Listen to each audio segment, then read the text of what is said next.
Bom dia, boa tarde, boa noite para todo mundo. Eu sou o Matheus de Andrade, assistente curatorial do MASP, e farei a mediação desta terceira mesa do seminário Histórias da Diversidade, que teve início ontem.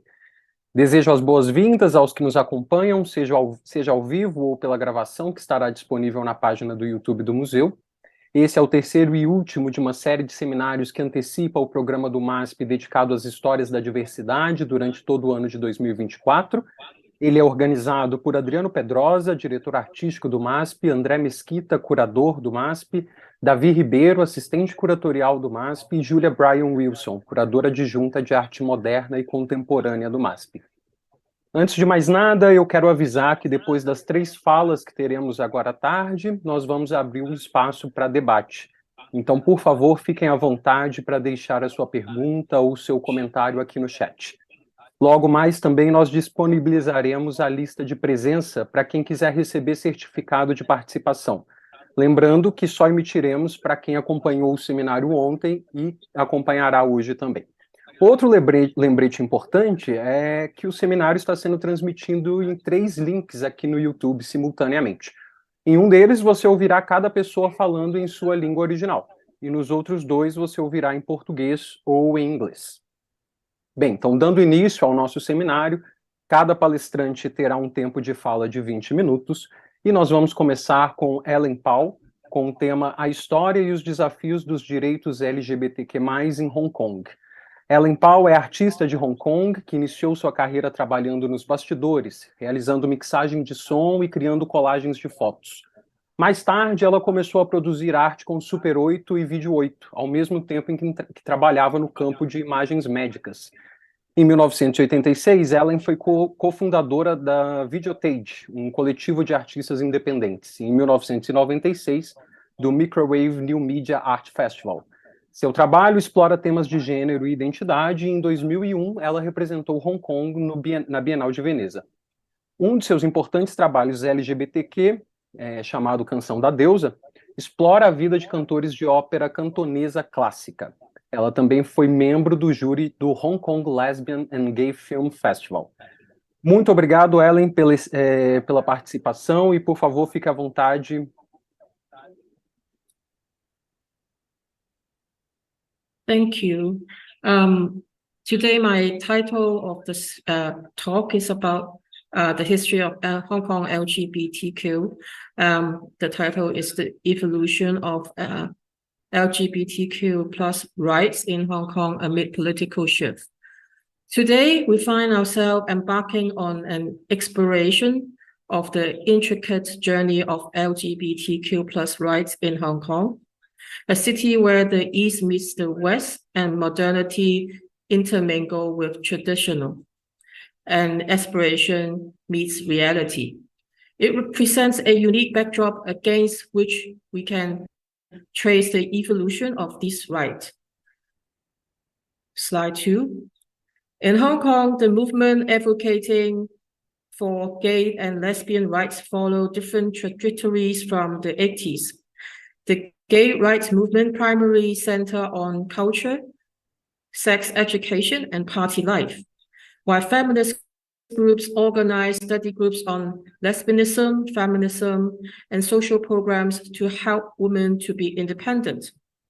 These differences likely stem from the deep-rooted patriarchal feudal ideas prevalent in Chinese society. Men unable to produce offspring were considered unfilial, and women are seen as being mothers and housewives who are economic dependents on men. In this cultural landscape, gay men were married and raised their kids, while lesbians' relationship mostly cannot strive after the girls graduate from school. Several LGBTQ movies from Hong Kong tell stories of this generation. A more recent attempt is the award-winning film Suk Suk, directed by Ray Leung in 2019. I have a small trailer in slide 3. You can watch 2 minutes of the movie.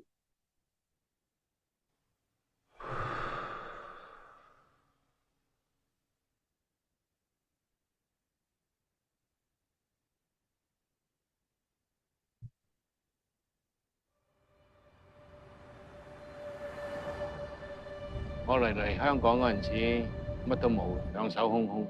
預備好，3、2、1，笑。而家有層樓，有頭家，都算係咁啦。爺爺，你肯退休嘅話，日日都可以接麗麗啦。退休？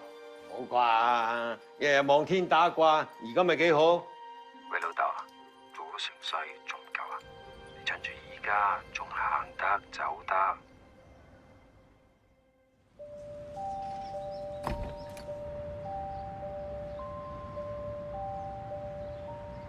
你成日嚟呢度啊？你個樣咧就似結咗婚。我以前呢20幾年，每日踩18個鐘。我咁唔係走寶。阿仔你哋兩個應該都唔止10年啦，嗬？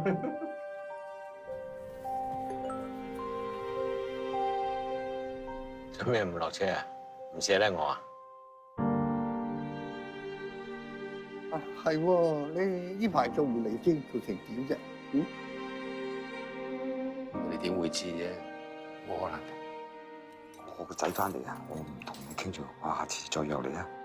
上堂啊，同知遊行嗰陣時就俾爛鬼電視台影到我啦，啲街坊一見到就個個喺度唱我啦。如果連你都唔講嘢，咁將來邊個代表我哋上去出聲咧？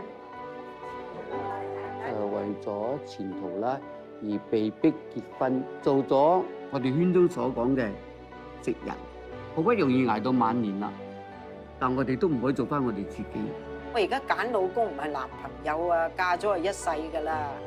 如果係整定啊，下世都會撞得翻嘅，唔使驚。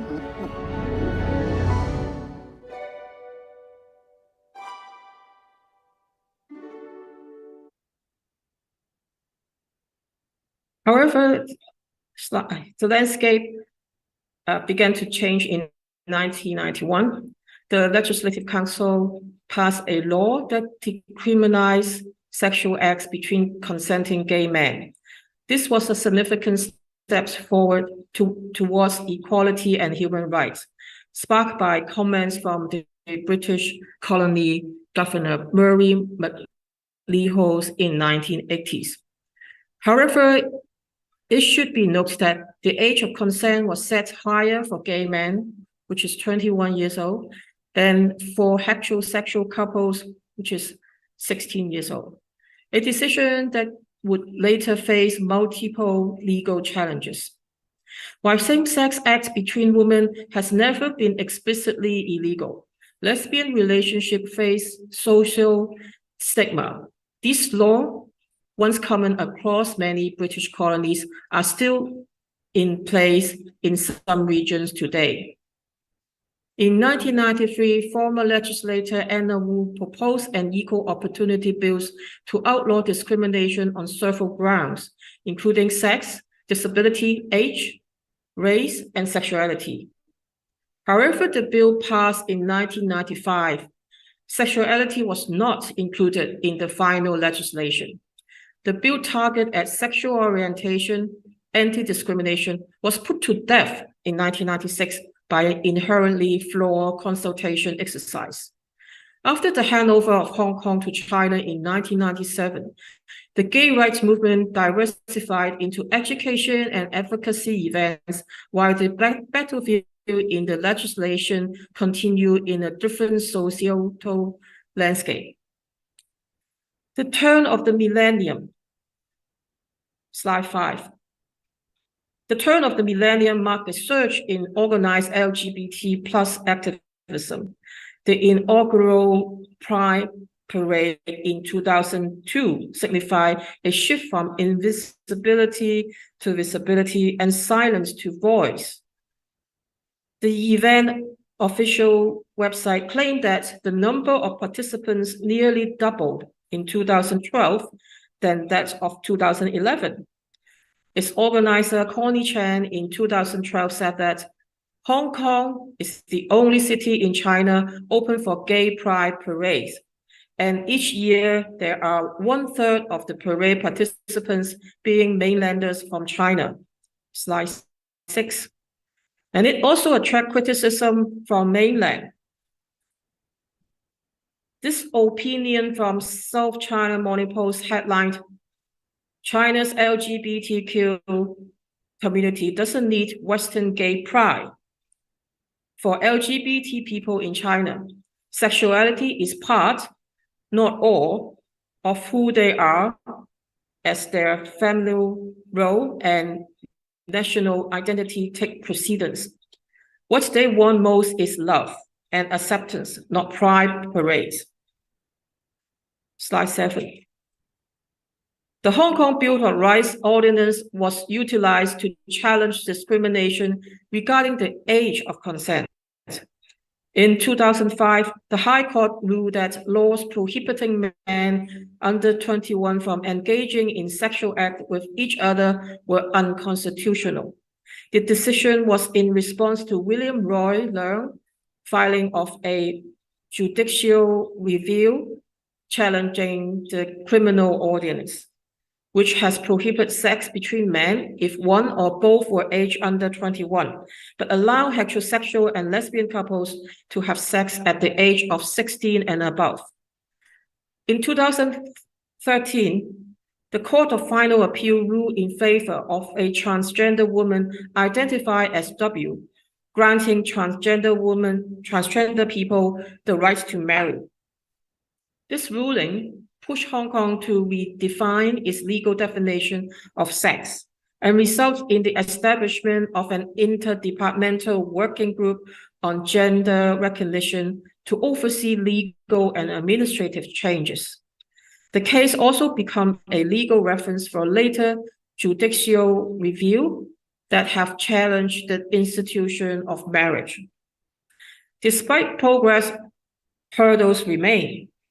The main opposition to stop discrimination based on sexual orientation and gender identity often comes from social conservatives with evangelical Christian ties, slide 8, and alliance with the Chinese authority, slide 8. It has been more than 20 years since China decriminalized homosexuality, but LGBT people in mainland are still subject to forced confinement, medication, and even electric shocks to try to change their sexual orientation.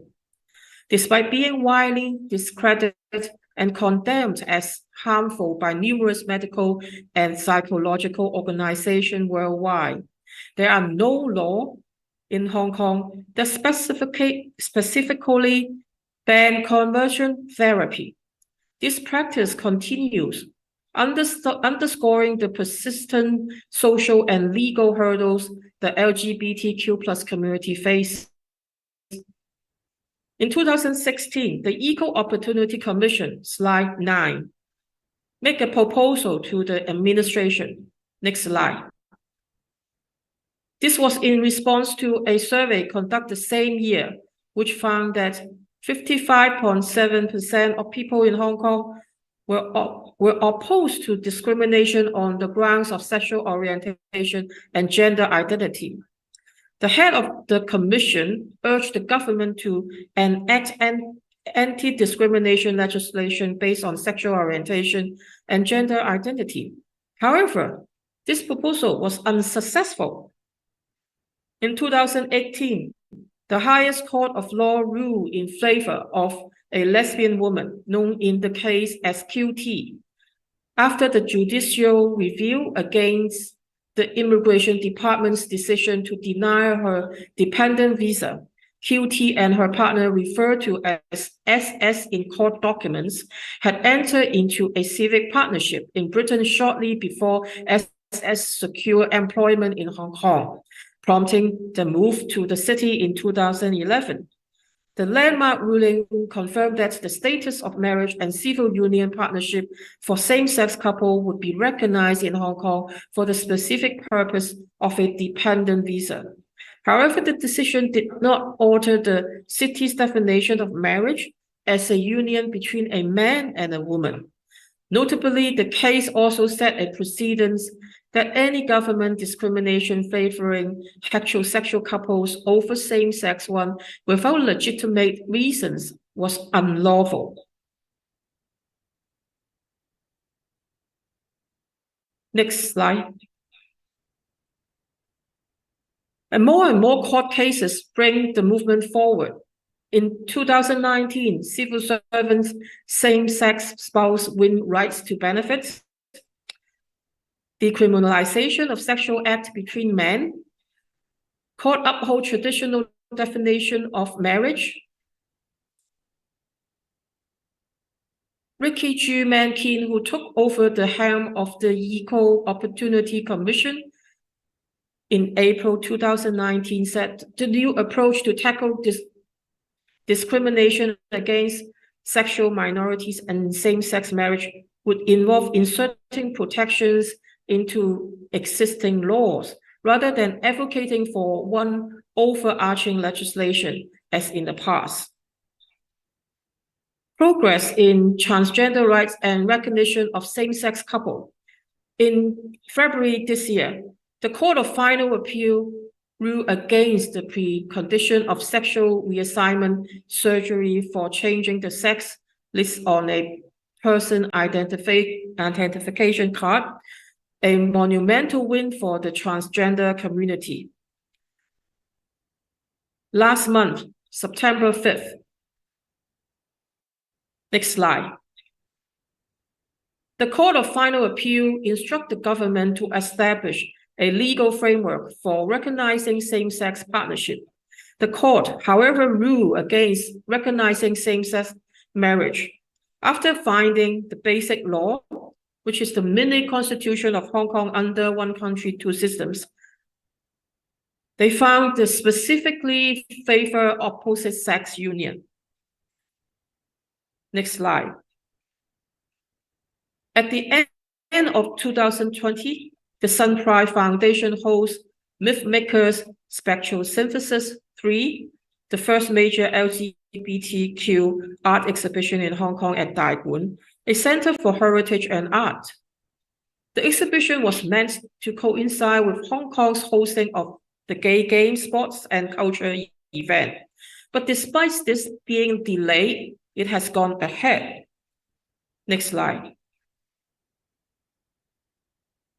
The Sun Pride Foundation, established in 2014 by Hong Kong entrepreneur Patrick Sun, is dedicated to fostering greater understanding and acceptance of the LGBTQ+ community through the universal language of art. The foundation believes that art and culture are powerful tools for social change and strive to use art as a vehicle to explore and promote LGBTQ+ rights, diversity, and equality. Next slide. Mythmakers Spectral Synthesis 3 was an ambitious exhibition that brought together works from over 50 artists from across Asia, each with their unique perspective on LGBT+ identity and experience.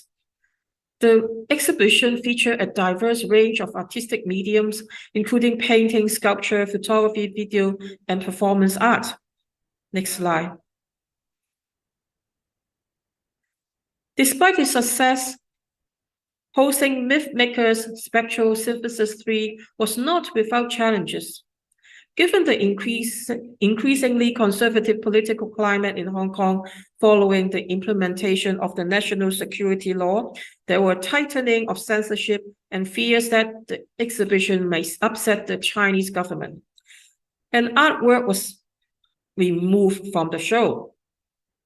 The work removed was a video from Taiwanese-American artist Julie Zhang's 3x3x6 series, a mixed media installation allowing the story of 10 jailed sexual and gender nonconformists. In the show, it was replaced by a document of rejection for explicit sexual content. The piece debuted at the 2019 Venice Biennial. In the show, another piece by a participating Indian artist was reportedly also altered ahead of the exhibition. Next slide. However, the Sun Pride Foundation remains committed to its mission. The team worked closely with Tycoon and various stakeholders to ensure that the exhibition was sensitive to the local context while still staying true to its message. Next slide. In August 2023, Hong Kong's public broadcaster Radio Television Hong Kong, RTHK, announced the suspension of its long-running LGBTQ+ radio program, We Are Family. For 70 years, this show has been a beacon for LGBTQ+ community in the city, providing a platform for discourse, representation, and support. The official reasons given for the suspension was rearrangement of programs.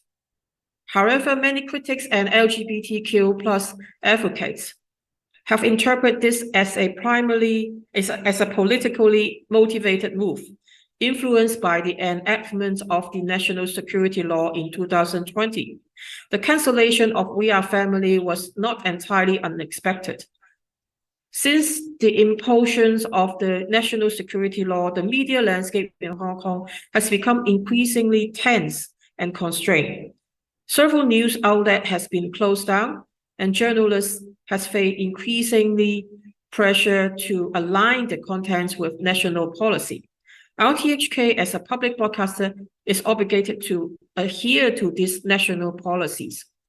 The suspension of We Are Family can be seen in this light, a move to align RTHK's programming more closely with the government's stance, rather than a decision based purely on audience demand or program quality.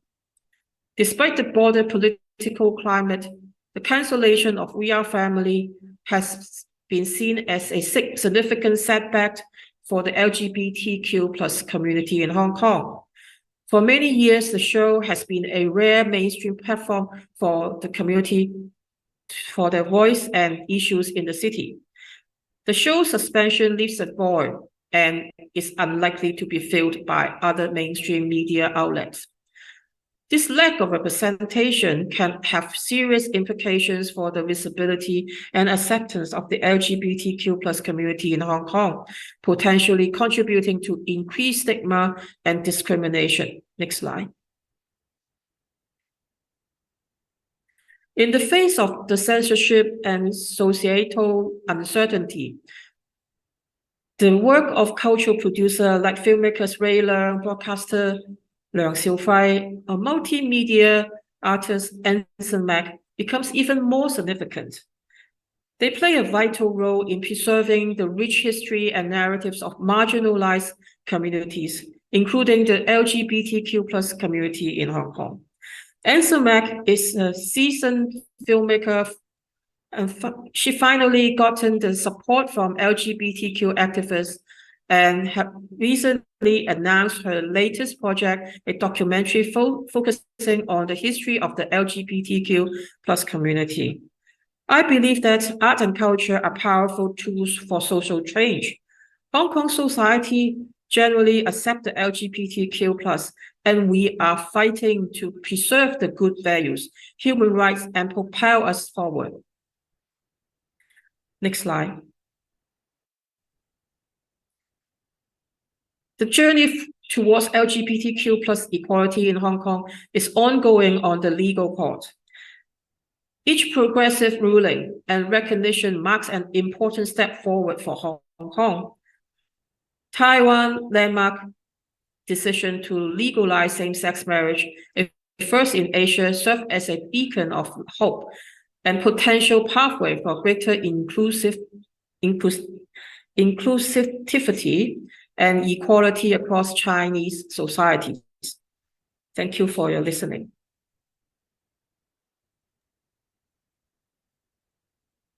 Muito obrigado, Ellen, pela excelente apresentação. Daqui a pouco voltaremos a conversar. Eu lembro aos nossos ouvintes que podem nos enviar perguntas pelo chat que serão comentadas ao final da apresentação. Agora nós vamos para a fala de Stella Nyanzi com o tema Escavar histórias queer africanas a partir de um local em Uganda. Stella é bolsista do programa Writers in Exile do Penzentrum Deutschland e pesquisadora vinculada ao Centro de Estudos sobre Mulheres e Gênero da Nelson Mandela University. Obteve seu doutorado pela London School of Hygiene and Tropical Medicine, seu mestrado em antropologia médica pela University College London e seu bacharelado em comunicação de massa e literatura pela Makerere University. Em seu trabalho de pesquisa, especializou-se em estudos africanos queer, feminismo africano, estudos da dissidência e direitos de saúde sexual e reprodutiva. Ela também é poeta, ativista e política do partido de oposição de Uganda. Stella, muito obrigado, seja bem-vinda e, por favor, fique à vontade.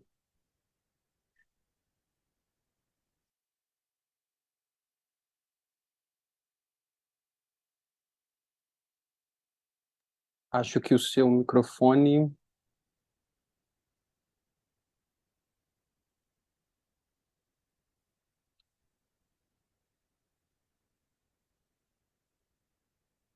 Stella está nos ouvindo?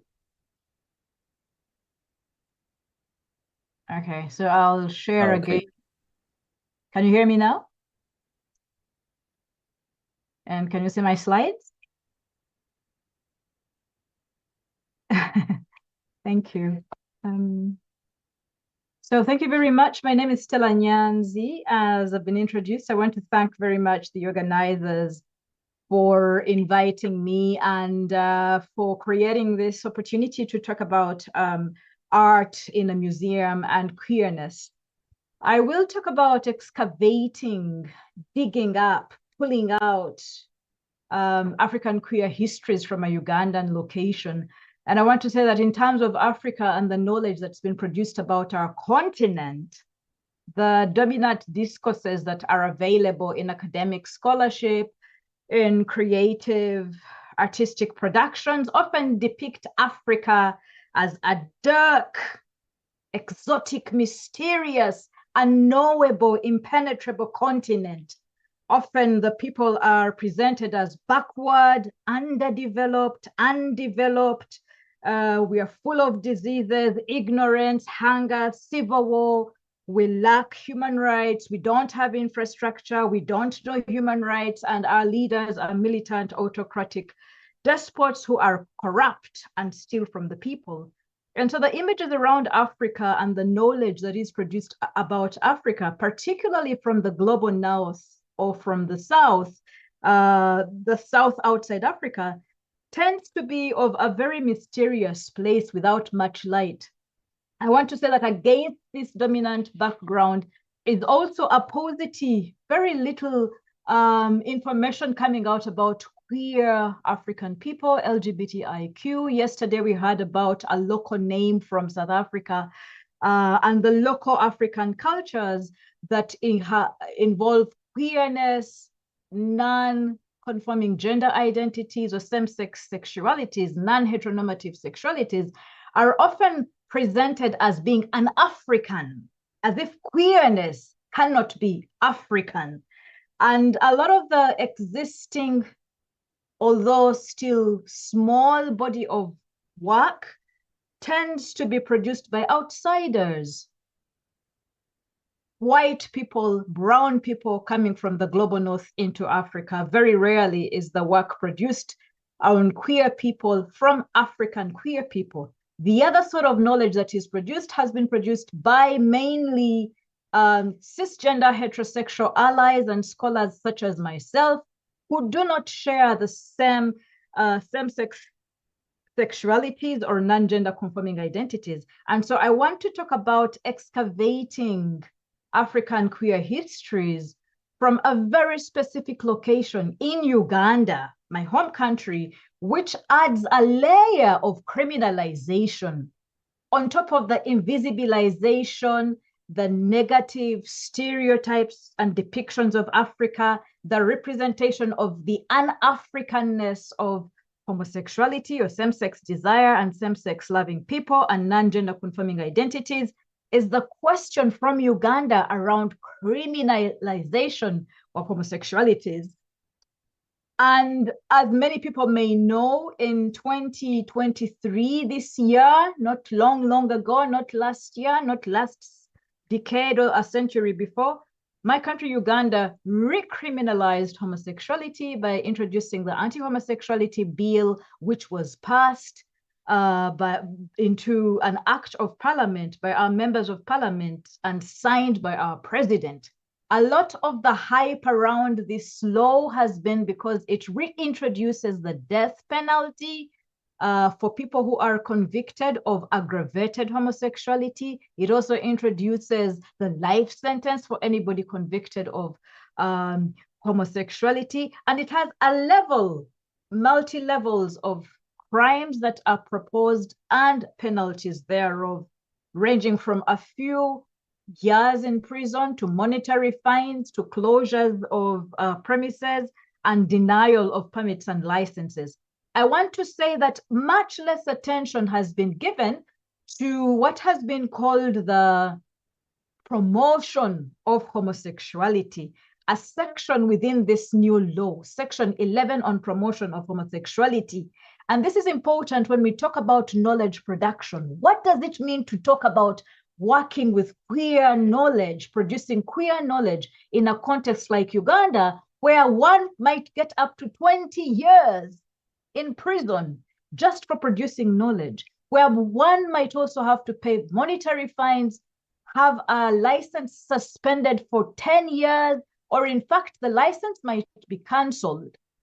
When knowledge production, having a conversation like this, displaying photographs of pride, any sort of knowledge that normalizes homosexuality is criminalized. What does it mean for us to talk about archiving, producing, distributing, sharing, even excavating, the exercise I want to do, queer knowledge? And I want to say that out of the 5 definitions in the law for what promotion of homosexuality is, I have underlined very clearly that one is about knowledge production. So 1 out of the 5 definitions says a person promotes homosexuality if the person knowingly advertises, publishes, prints, broadcasts, distributes, or causes the advertisement, publication, printing, broadcasting, or distribution by any means, including the use of computer, information system, or the internet of any material, a rainbow flag, a photograph, a text message, an SMS, anything promoting or encouraging homosexuality or the committing of an offense under this act. And so any of us here doing the sort of work we are doing could be sentenced to up to 20 years in prison. I have been a prisoner in Uganda because of writing poetry. I don't want to be sentenced ever again in those maximum security prisons that are run by a dictator. So what does it mean to produce knowledge when it is criminalized? I want to say that my current project, a new piece of scholarship, I'm a dissident, I'm a politician and a poet and an academic who does dissident knowledge production. I have a very academic, political ambition to create knowledge as a form of resistance. When they say no, we say yes. When they say stop, we say go. And I've been calling for queer knowledge production against the odds of being criminalized and facing up to 20 years in prison.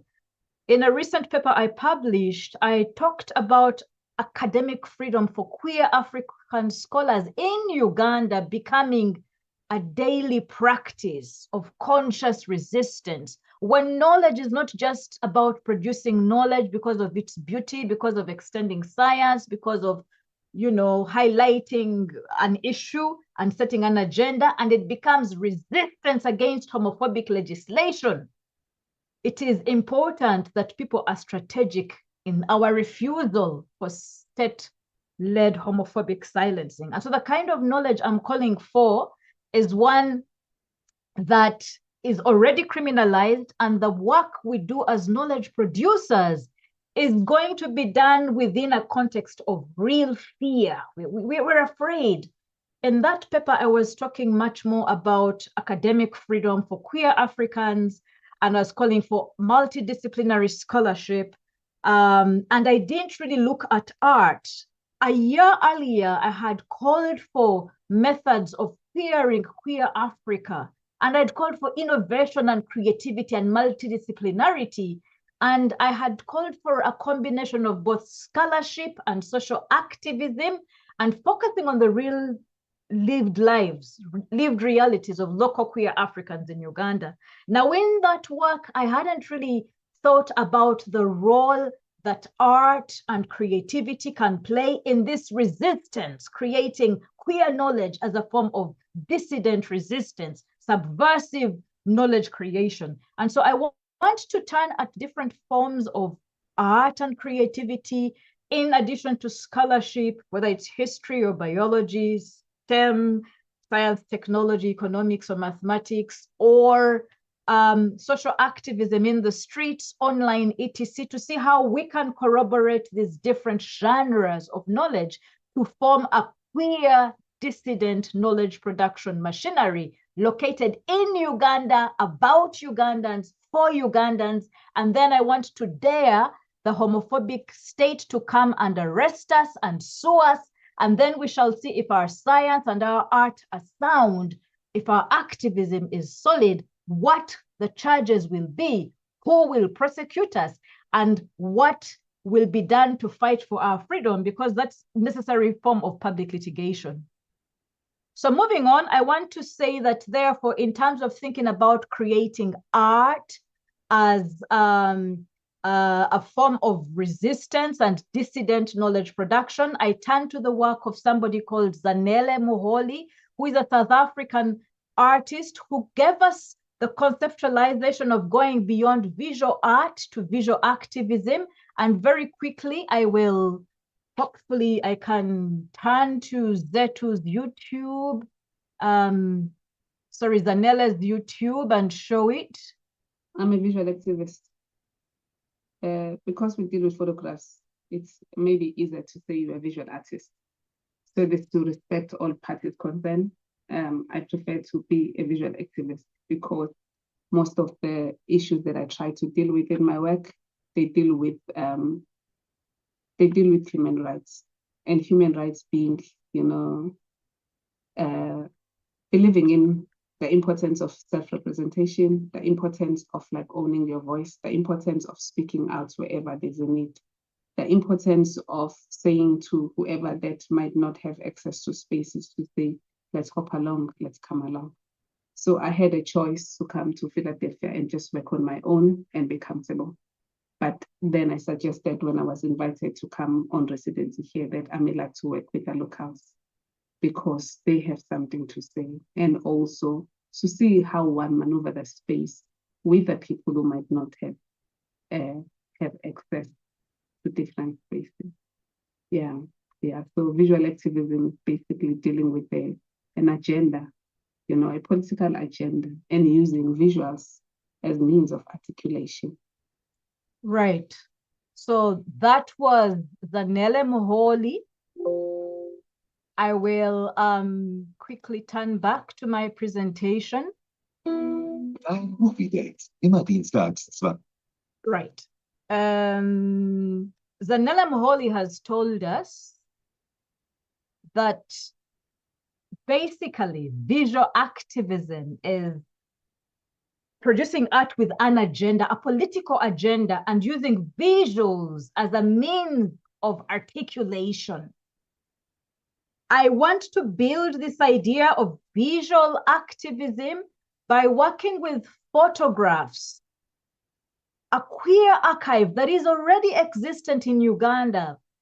I want to look at 5 photographers that I met in the last 10, 12 years of doing ethnography in Uganda. And I want to propose a way in which, by excavating these photographs of these photographers, it is possible to follow the art and see where it leads in terms of queer lives and subjectivities and the connections with everyday life in Uganda, as a way of saying that queerness permeates everyday forms of living as individuals, in communities, but also within institutions. And so I am sharing, I don't know if you can see all, yes. I'm sharing the photos of the 5 photographers very quickly and briefly, whose work I will be speaking to.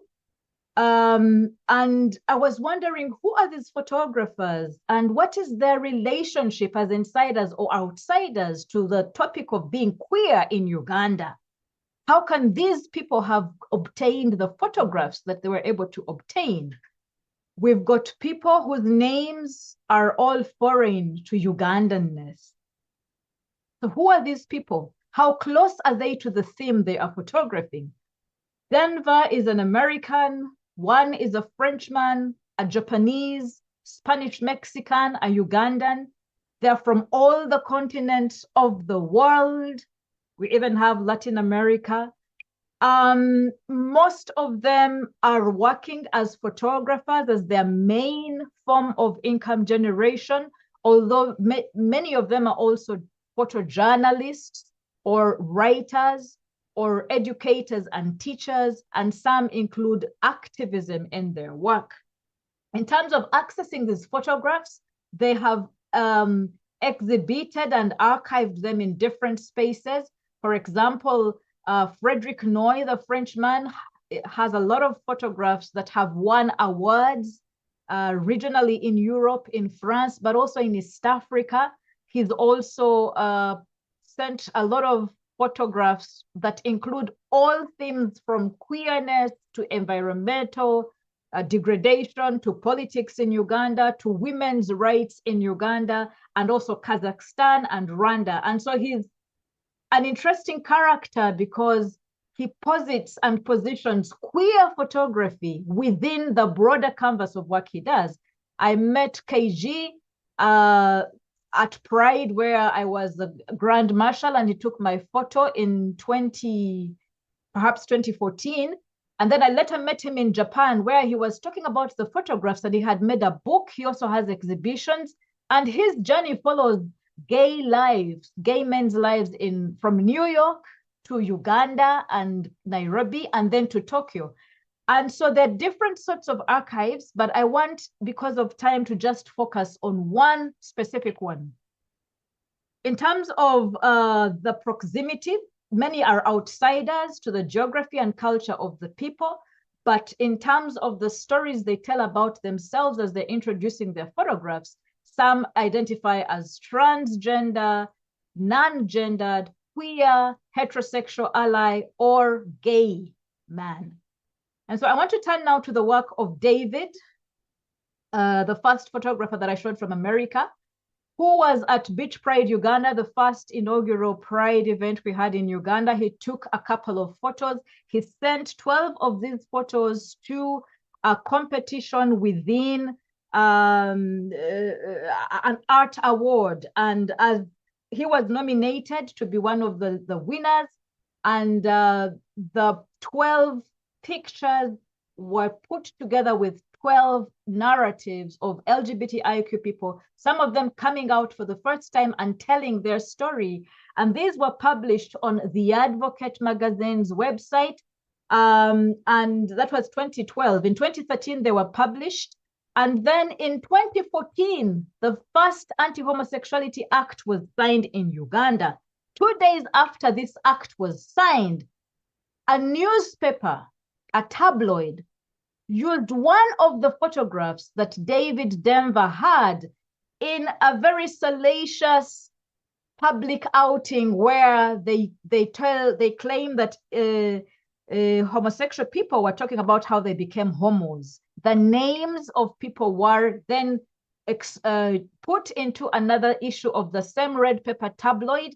Photos were taken from this issue, and the stories that David Denver had published alongside the photos he took from Pride were reproduced in this very dangerous red paper tabloid. A number of issues of the red paper tabloid kept on exposing, naming, and putting faces and addresses to individuals who had given the stories. What is interesting is that David Denver then sued the red paper in court.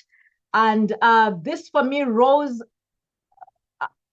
related to the story of several other tabloids, which have been pointing pictures of who Uganda's homosexuals are, including their faces, the most notorious one being the Rolling Stone, which carried a a lead story that had David Kato's photo, and inside they were calling for the hanging of homosexuals, hang them. A short while later, after David had also sued the Rolling Stone paper, he was murdered by a blow to the head. He was hit by the head on the hammer, and he died. And I think for me that what is interesting from following the photography journeys of David Denver's archive, I've just picked one out of the 5 photographers and one photo out of the many that are available, that one sees how a photographer who came to Beach Pride has a number of pathways. If one follows where his photos have gone, they have gone and they reveal we have Pride commemorations. What happened after Beach Pride 2012? Have there been any other Pride marches? In terms of legislation, when he sues the government of Uganda, we understand their copyright laws, we have rights to privacy laws, and the anti-homosexuality law is also there. You know, there are stories about exodus and exile and asylum and refugee and resettlement. There are stories about what happens in the newspapers in Uganda and freedom of expression vis-a-vis the right to privacy. And we follow awards and recognition in Africa, in East Africa, in America, all over the world.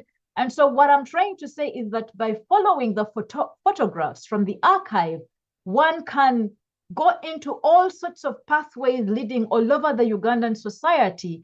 And I think for me that when knowledge creation has been criminalized, one of the important ways we can work with these archives is not to situate first the queer body, but to see where else the photographs and the archival material might lead. Maybe it will lead into the judicial processes and how queer people navigate these judicial processes when they are sued or they sue others. We see bold LGBTIQ Ugandans organizing, having pride, organizing against these notorious homophobic newspapers that are outing them. And I think for me that from just the story of one photographer out of 5, following a few of his photographs, it is possible to create queer knowledge even in a time of criminalization. This is ongoing work. It is still fresh, but in terms of building resistance, I think that taking photographs and following them wherever they may lead is one important way in which we can do queer dissident knowledge creation. Thank you very much.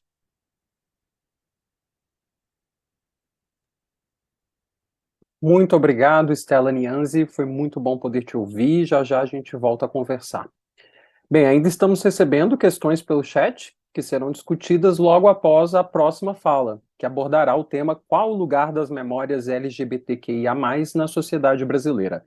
Quem fala é Tony Boita, que é museólogo e psicanalista, doutor em comunicação, mestre em antropologia e bacharel em museologia. Ele também é especialista em gestão cultural e psicanálise. Desde 2011, desenvolve e participa de projetos de ensino, pesquisa e extensão relacionados a populações vulneráveis brasileiras. É editor da revista Memórias LGBTQIA+, e articulador da rede LGBTQIA+, de Memória e Museologia Social. Bem, muito obrigado, Tony. Seja bem-vindo, fique à vontade. Obrigado, Matheus. Obrigado a todas as pessoas que estão envolvidas na organização deste evento. Fico muito feliz em poder participar. Agradeço as maravilhosas falas da Stella, da Ellen. Agradeço também o convite feito pelo Davi. Esse é um momento muito importante, em especial para o Brasil, que nesses últimos dias, esses últimos meses, vive um momento assustador, uma vez que alguns direitos conquistados pelas pessoas LGBTQIAPN+, em especial o casamento homoafetivo, vem sendo questionado pelos parlamentares, correndo risco, inclusive, de ser extinto e ter um retrocesso. Quando eu trago essa problemática, qual o lugar das memórias LGBTQIAPN+, na sociedade brasileira, eu proponho, então, uma reflexão sobre como, onde estão, porque elas existem, é um fato. Assim como as demais colegas apresentaram em suas diferentes realidades, foi possível verificar que, diante de tamanha perseguição, de tamanho preconceito, de tamanha violência, ainda há resistência. Há corpos dissidentes lutando e resistindo para garantir o direito à memória e à história destes corpos que ousam existir. São corpos políticos que o tempo inteiro estão resistindo, mesmo sabendo que a qualquer momento podem ser mortos, assassinados, violentados. Então, qual o lugar das memórias LGBTQIA+, na sociedade brasileira? Pode passar, por favor? Primeiro ponto, eu queria trazer esses dados, que são extremamente importantes para que nós possamos fazer uma primeira análise. Em 2023, nesse ano, foi feita uma pesquisa em parceria com Jean Batista, Caio Tedesco, Marta Quintiliano, Lucas Ribeiro, e outras autorias, né, entre autorias cis, trans, quilombolas, sobre a presença de corpos dissidentes nos museus brasileiros vinculados ao Instituto Brasileiro de Museus. O Instituto Brasileiro de Museus, ele é uma autarquia do Ministério da Cultura. E essa autarquia, então, tem como foco, tem como principal ação promover políticas públicas para todos os museus brasileiros, mas gere 30 museus em todo o Brasil. Então, a pesquisa se deteve a esses 30 museus. E olha só que interessante, né? Esse material está disponível nos Anais do Museu Histórico Nacional, é um artigo que já está publicado, mas olha que interessante. O que esses 30 museus promovem? Qual que é a memória? 76% desses museus brasileiros promovem a memória da heterossexualidade. 73% a masculinidade.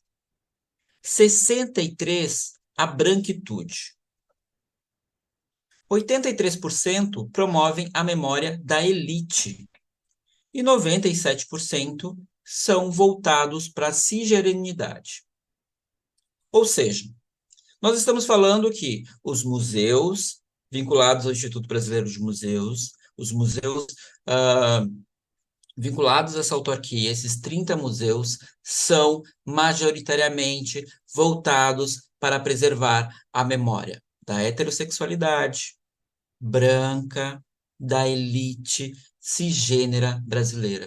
Nós estamos falando de museus masculinos, brancos, cis. Olha que interessante, o Brasil, um país enorme, e promove quase que exclusivamente um único discurso. Mas o que isso tem a ver com a violência? O que isso tem a ver com o racismo, a LGBTfobia? Agora, também há um contraponto em tudo isso. Por exemplo, apenas 3%, 3,3% dos museus vinculados ao Instituto Brasileiro de Museus incluem em sua missão a categoria diversidade sexual e gênero. Observem, um país majoritariamente composto por mulheres, com grande porcentagem de pessoas LGBTQIA+, temos uma pequena porcentagem de uma promoção desses corpos. Apenas 3% também desses museus se dedicam a indígenas e 3% à população afrodescendente brasileira.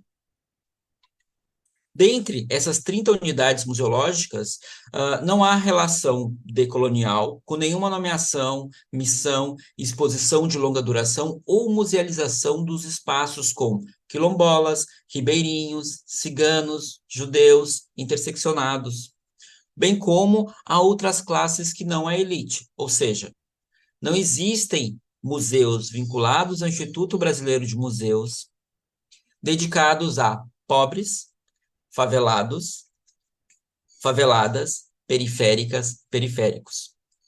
Ou seja, o que a gente pode concluir aí?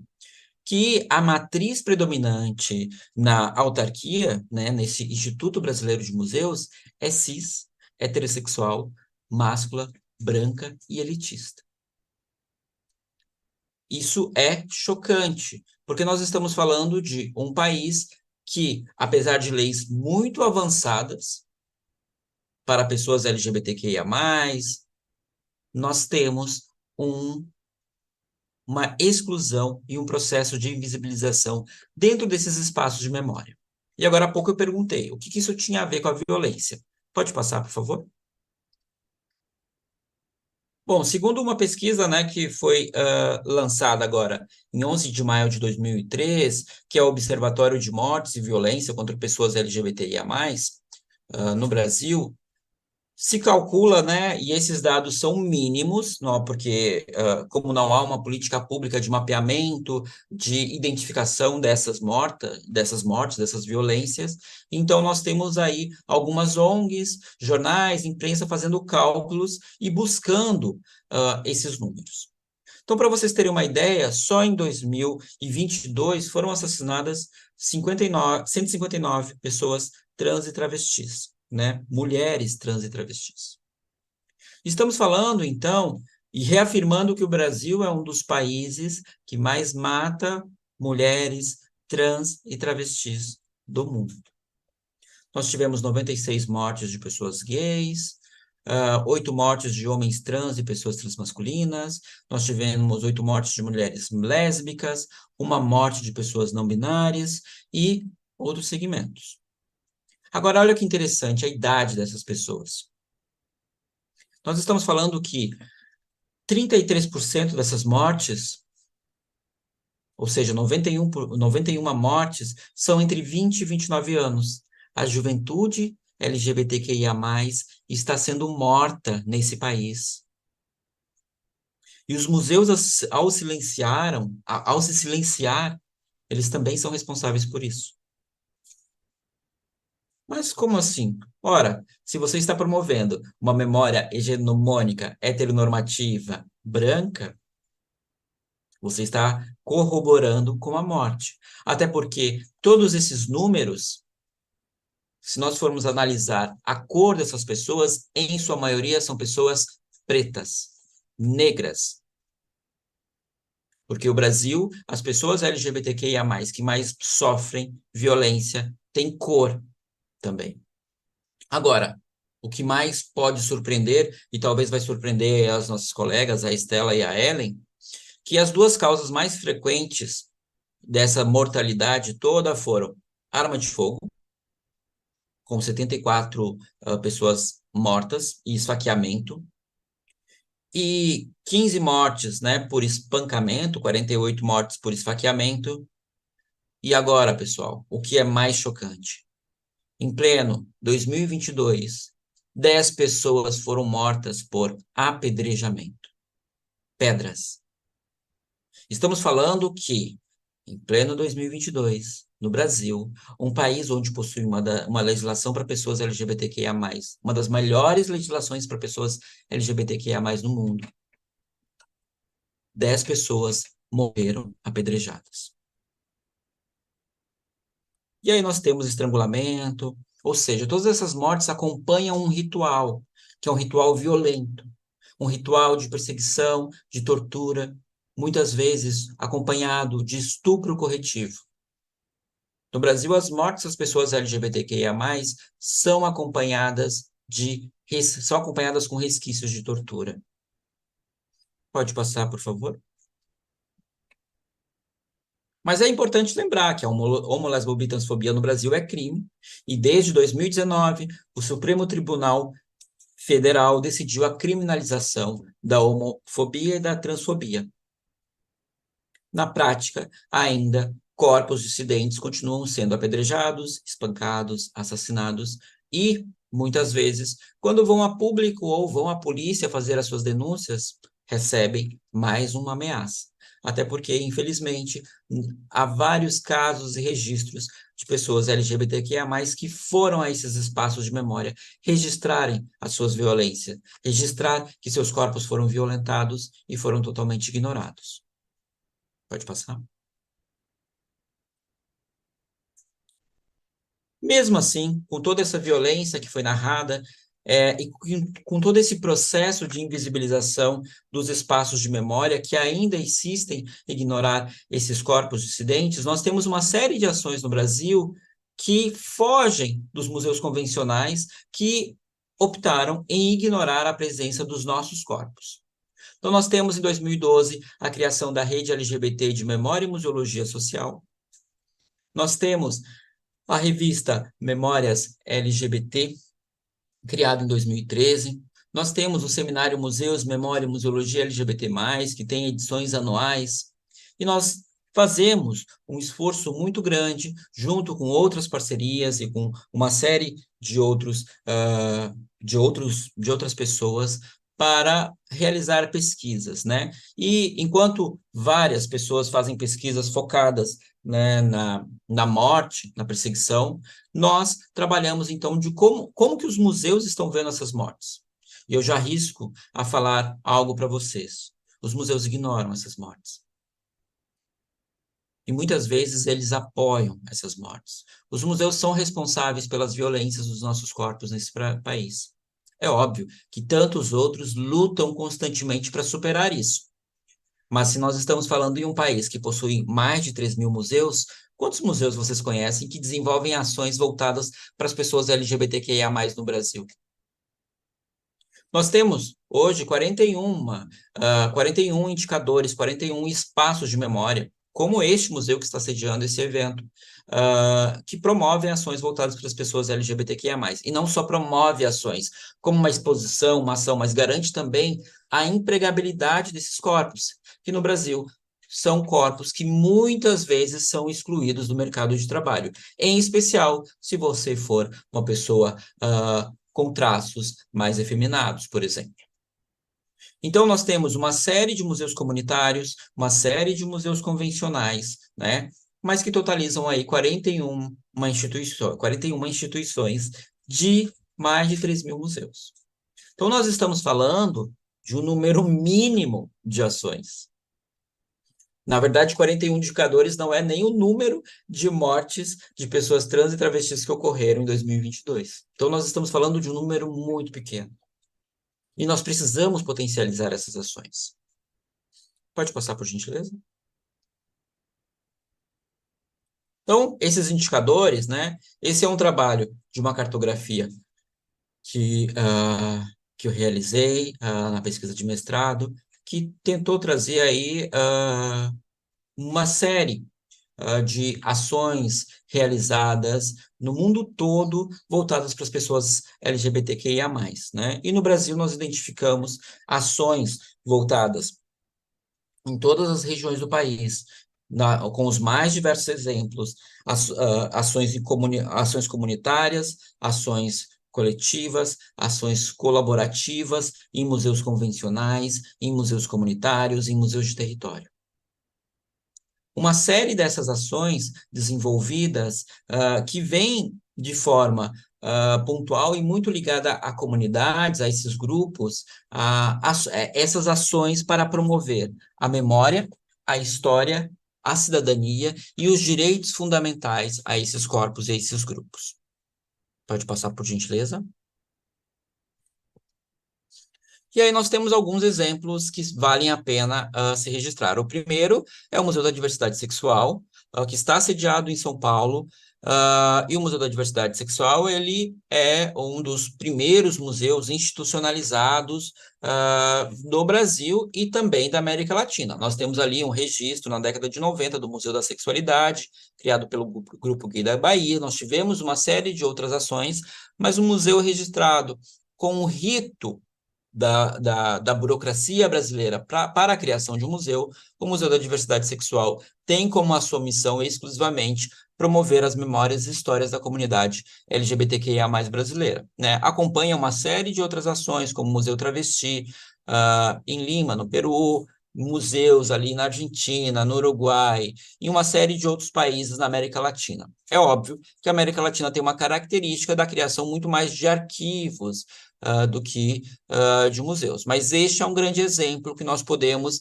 refletir sobre a presença de pessoas LGBTQIA+ interseccionadas, né? Então, nós temos, por exemplo, nessa imagem, Lineker, que é uma mulher trans preta, né? Então, foge do estereótipo do homem gay, branco, que muitas vezes é o corpo mais palatável nas ações voltadas para as pessoas LGBTQIA+, no Brasil. Pode passar, por gentileza? Nós temos ainda, que foi criado em 2019, o Museu Transgênero de História e Arte, que é uma iniciativa fantástica e, sem dúvida, uma das maiores iniciativas que nós tivemos voltado para as pessoas LGBTQIA+, em especial trans e travestis, no Brasil nos últimos 10 anos. Ele é um museu virtual, extremamente interativo, dinâmico, composto exclusivamente por pessoas trans e travestis que não só gerenciam esse espaço virtual, mas também como desenvolvem pesquisas, realizam capacitações, ações e uma série de iniciativas físicas e presenciais voltadas para as pessoas trans e travestis. Então, convido todo mundo a conhecer, para quem não conhece, tá? O Motta é uma iniciativa incrível. Pode passar, por gentileza?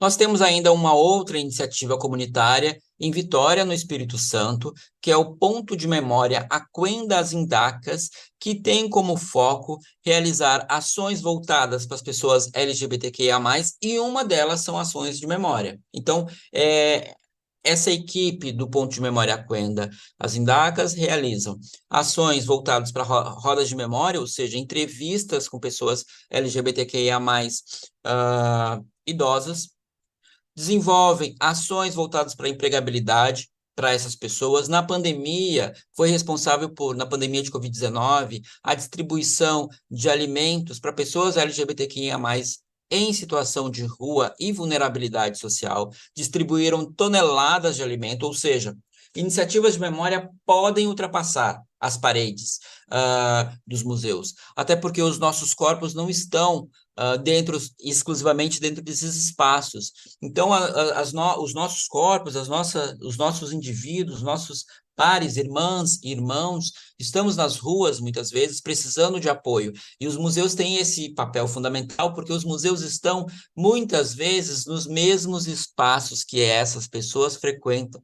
Por isso, os museus são responsáveis. Pode passar, por gentileza?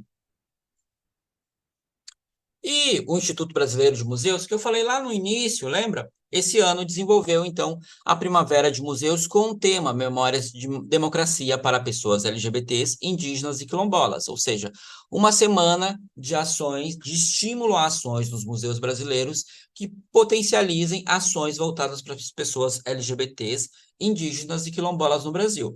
As instituições não são obrigadas a fazer nada, elas são convidadas e elas desenvolvem, caso queiram ou não. Para vocês terem uma ideia, a partir de dados preliminares de uma pesquisa que eu estou fazendo, nós temos o seguinte: foram realizadas mais de 2.500 ações em mais de 800 instituições. Dessas 2.500 ações, nós tivemos cerca de 16% de ações voltadas para as pessoas LGBT. Estamos falando de um número mínimo das mais de 2.500 ações. Ou seja, os museus não querem trabalhar com os nossos corpos, em sua grande maioria. E isso é importante porque nós precisamos ocupar esses espaços para transformar essas instituições, potencializando suas ações e garantindo nesses espaços e na sociedade brasileira o direito à memória, o direito à história e à dignidade humana, garantida a todas as pessoas, menos aos corpos LGBTQIA+. Pode passar, por gentileza? Esses são meus dados, meu Instagram, o site da revista Memória LGBT e meu e-mail. Fico à disposição. Muito obrigado. Beijinhos. Tchau, tchau. Muito obrigado, Tony. Mas fica aí que agora a gente ainda tem um período de debate, né? Bem, queria agradecer aos nossos 3 palestrantes, agradecer também aos nossos ouvintes que estão aqui nos acompanhando. Vamos passar agora para a segunda parte, a parte final, em que nós vamos receber as perguntas que vocês ouvintes podem nos enviar e os nossos convidados podem comentar. Temos uma primeira aqui, que a Nala Ayaba nos mandou. Ela pergunta diretamente ao Tony, Ela diz, muito interessante ouvir dados sobre a realidade que vivo, sou travesti negra e artista e sinto muita dificuldade em estudar arte, encontrar emprego com arte ou expor minha arte. Como você vê o futuro de nossas pares no mundo da arte visual brasileira? E se você acredita que das artes, a arte visual é talvez a mais elitizada e a mais excludente? Respondo agora? Pode responder. Olha, se analisarmos há 10 anos atrás, no campo das artes e dos museus, nós conseguimos avançar muito, sem dúvidas, né? Agora nós temos que batalhar para não termos retrocessos. Agora, o campo das artes, de fato, é extremamente elitizado, mas ele é mais acessível aos nossos corpos, em sua grande maioria, não é uma totalidade, do que outras tipologias de museus, né? Por exemplo, hoje eu vejo uma série de museus de artes promovendo obras e ações de pessoas trans e travestis. Eu não vejo isso em museus de história, de ciências, então, e até historicamente, tá? Porque o David Crimp, ele coloca, né, que no período do HIV/AIDS, por exemplo, foram os museus de arte que muitas vezes acolheram os artistas positivos e positivas. Então, os museus de arte, eles tendem a acolher mais, mas também nós sabemos qual que vai ser esse perfil de acolhimento. Tem que ter cor, né? Tem que ser branco, em sua maioria. Se for uma trans mulher preta, a porta já vai ser fechada ali para você. Como que nós podemos fazer? Ocupando esses espaços, lutando, se manifestando, resistindo e se articulando em redes, é fundamental, né? Algo que eu falo muito para a equipe do Motta, a importância da criação de uma rede de artistas trans e travestis, né? Voltada para museus, para os espaços de arte do Brasil, por exemplo. Porque é fundamental essa articulação em rede, porque um espaço que abriga esses corpos, ele pode trazer esses outros corpos e abrigar. E esse ser um espaço, um polo, é um polo de troca, né? Esse espaço de memória, esse museu. Então, é muito importante essa articulação em rede entre entre essas pessoas que queiram fazer essa mudança. Porque, infelizmente, ou felizmente, sozinhas, sozinhos e sozinhos, nós não vamos conseguir mudar a nossa realidade, tá bom? Espero que eu tenha te respondido. Se não, vamos continuar conversando. O pessoal pode continuar enviando as perguntas no chat.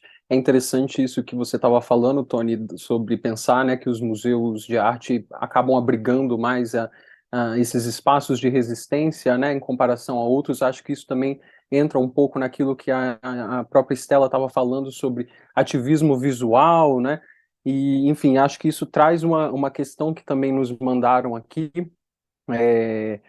que é uma pergunta para a Stella, mas eu acho que todos podem responder, né, sobre as responsabilidades, Stella, do Ocidente e do colonialismo, né, como que a gente poderia cobrar, né, essas responsabilidades por parte dos dissidentes, artistas e ativistas africanos queer.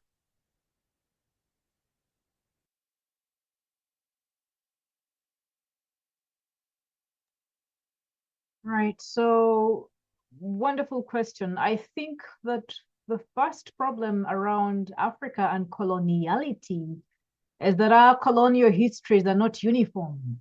We had French colonizers, British colonizers, Portuguese, German, and now we have neo-imperialists from America and Europe and everywhere else. And I think that part of the decolonial mission is to first identify what the colonizers were. For example, a clear example is the one from all the Anglophone, the Commonwealth countries today have got this colonial legacy of bad laws.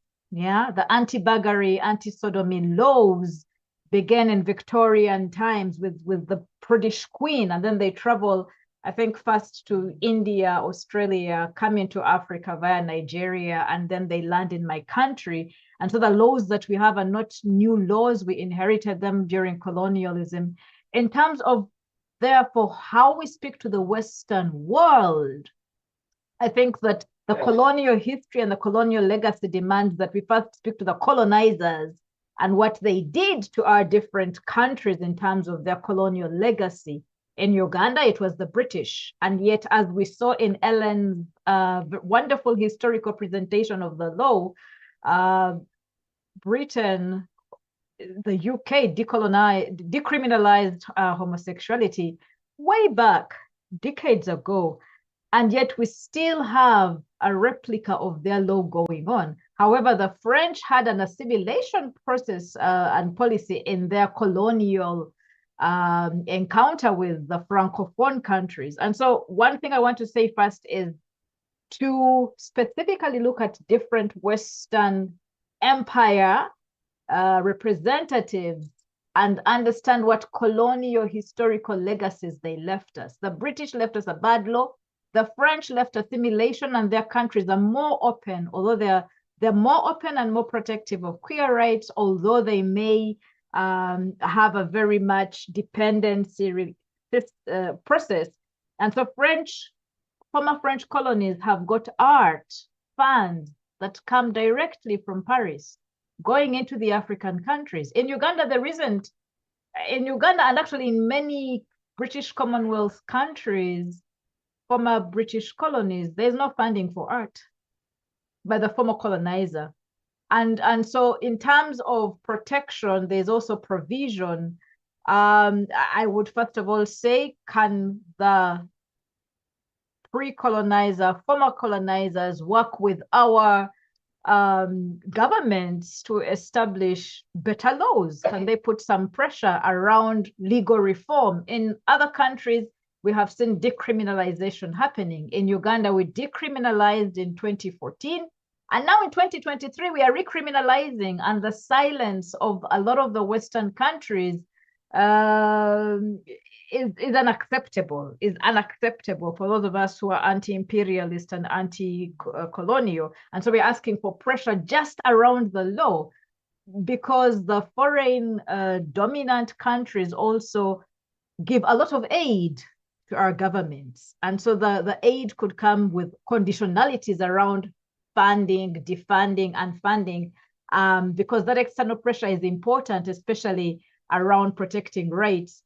And then I think in terms of building art, one of the things I've been thinking around the queer photographers who are coming into Uganda is this critique that when the bodies producing the art, the queer art, are not Black and not African, what the government tends to say, what the homophobes and the critics tend to say is, that is a Western agenda. That is a neo-imperialist agenda. It is not African when a white American man, even if he may be gay, comes and takes photographs alone. And so I was thinking perhaps working, I think it is Tony who talked about networks and collaborating with others. If the external artists who have whatever skills and technology and access to public exhibition spaces can come and collaborate with local artists and build capacity and create a protection and establish networks. And even if it means being extractive right now and getting the material from Uganda, from Africa, from whatever global southern location, and taking it abroad, especially if it's dangerous or criminalized to exhibit or publish this work, that is one way of going. And I'm so envious of Brazil when Tony shows a map that has so many museums, so many galleries that are actually exhibiting queer art. You don't know how lucky you are. I know you said 41 is very small. In Uganda, no museum at all whatsoever can be boldly pro-queer. It will be shut down. The art will be taken away. The artists will be decommissioned. Probably they'll be sued. And so I think for me that therefore collaborations, one with the Western world, but also South to South collaborations are important, because I think for me it is striking that the artists and the queers and the queer artists in places like Brazil and also China are doing a lot of work that is progressive. Of course, our legal regimes are different. Uganda is perhaps the most homophobic place to be right now for creators of knowledge. But I think for me, even within the context of risk, Western, Northern, outsider, governments, institutions, individuals, artists, queer allies can come and do work with Uganda, particularly if they have the protection. So yes, there's the how do we protect ourselves from recolonization or imperialism? But I think for me, much more important, the question is, how do we continue producing knowledge right now in collaboration with others? And then we shall deal with the decolonization question after we have refused the silencing and the re-invisibilization, the re-erasure. I think for me, it's important to just keep producing whatever work we can through whatever channels. And as we work in partnership, of course, to always be aware of the intersectionality of race and class and power and gender and orientation. All of these are important, but I think for me right now, the biggest danger is silencing and erasure. And if we don't resist in whichever form we can, in collaboration with even the colonizer, there are places where I've been in academic conferences and said, even you British colonizers, come and produce the colonized work. But perhaps that is better than silencing. We are speaking back at a critical, important, anti-gender, anti-queer movement that's working in Africa, but also in the West. I live in Germany, in the West, in Hungary, in Poland, and we see it even in North America. So I haven't answered the question directly, but I've kind of given you my ideas around working with a decolonial mission and with colonizing others who are important because they have the resources and the protection, and the law in their country favors production of knowledge for queer people. Muito obrigado. Eu convido, inclusive, os outros palestrantes, Ellen e Tony, se quiserem comentar também a questão e complementar a fala da Stella. Acho que seria interessante também, se vocês tiverem interesse, fiquem à vontade. Mas, se não, eu puxaria o gancho do que a Stella estava falando para perguntar também um pouco mais diretamente sobre como tem sido a reação do público, né, da sociedade em relação à censura, em relação a essas proibições. E aí eu estendo a pergunta a Ellen também, que falou sobre esse contexto, né, em Hong Kong. Depois, Tony, se quiser comentar também as suas impressões sobre o Brasil. Enfim, quem quiser começar, fiquem à vontade.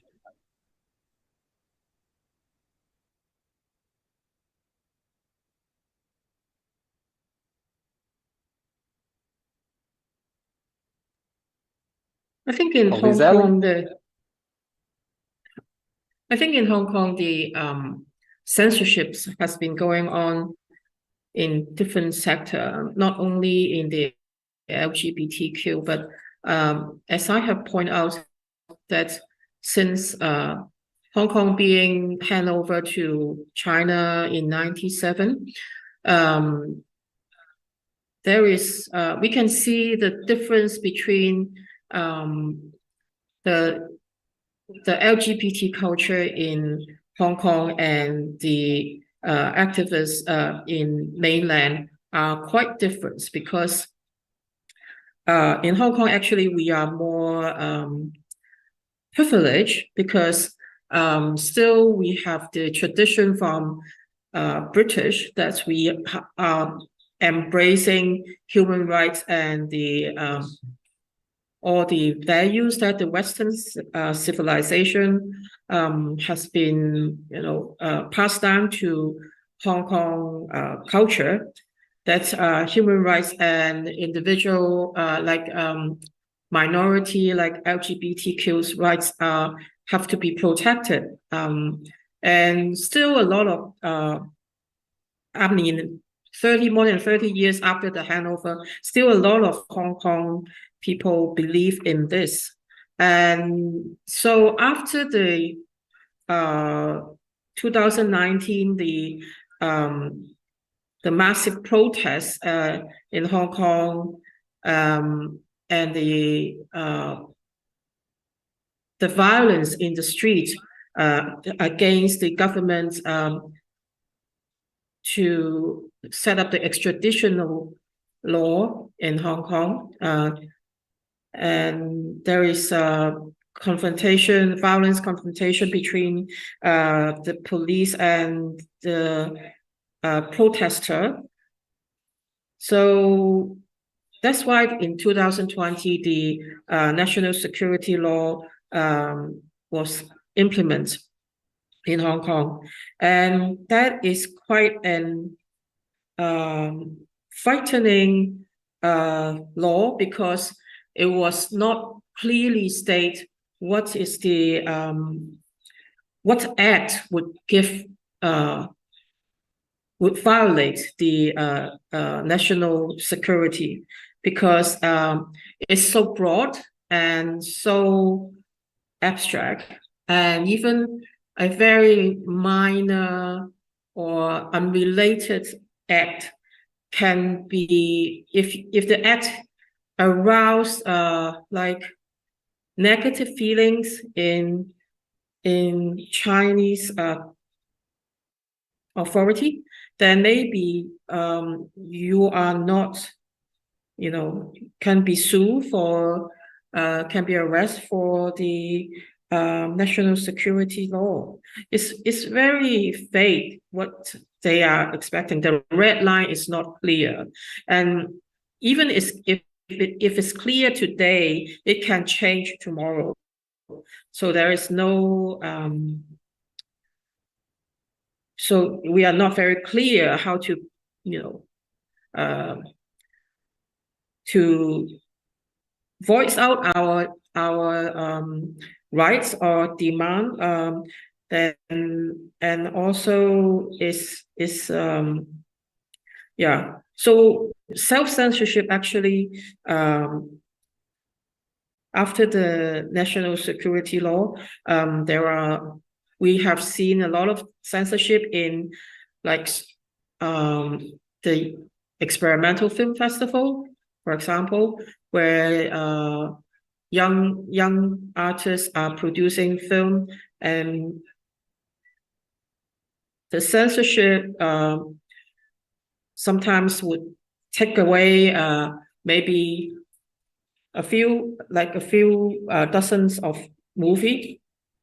And there is, even for video dance festival, we see like abstract video dance or movement dance or movement video will be censored. I mean, there is actually bizarre reasons behind what they are looking for. So at the moment, yes, there are self-censorship going on, and I think it's quite, we don't have the energy to really test the water, because I think since we have, communication between different cities are very easy, or different cultures are very easy. I think a lot of people are finding opportunities to voice out what is happening in Hong Kong through other channels. Maybe not within the city, but they can always travel and like doing online lectures and presentation, doing exhibitions elsewhere to tell the story of Hong Kong.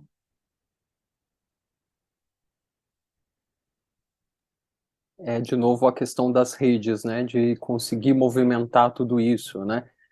Tony ou Stella querem complementar sobre esse assunto? Eu vou complementar um pouquinho, Matheus, só falando um pouquinho da realidade do Brasil. Particularmente convidaria, né, vocês também para compartilhar sobre essa demanda, até porque a reação do público sobre as exposições com a temática queer em todos os museus que promovem essa temática, no Brasil, ninguém passa de forma tranquila, né? E tenho certeza que na instituição de vocês já ocorreram manifestações, perseguições, atritos e problemas, assim como aconteceu na exposição Queer Museu, promovida pelo Santander, que a exposição teve que ser fechada depois de uma manifestação fascista em frente ao museu, querendo que a exposição fosse fechada, e uma série de outros museus e espaços de memória no Brasil que resolveram promover essa ação, ações voltadas para as pessoas queer, e imediatamente elas têm que fechar seus espaços, porque muitas vezes esses espaços são espaços públicos, né, ou municipal ou estadual, e basicamente esses políticos ordenam o fechamento de uma forma extremamente autoritária. Então, agora na Primavera de Museus, por exemplo, no Brasil, nós tivemos uma série de museus no interior do país que tiveram as suas ações voltadas para pessoas LGBTs encerradas, porque determinados grupos políticos ou pessoas poderosas daquela cidade determinaram o fechamento. Então, isso é um fato que ocorre, se não diariamente, semanalmente no Brasil, uma censura promovida por grupos extremamente fascistas, conservadores e LGBTfóbicos.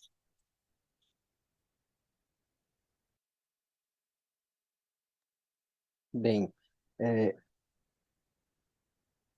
deixa eu ver a outra pergunta que chegou aqui para a gente. Foi feita pelo Giovanni. Ele diz: meu nome é Giovanni, sou uma pessoa trans e professor no Brasil. Agradeço a oportunidade de participar. E no sentido apontado pela professora Estela, como escavar e ter noções de alegria em corpos dissidentes?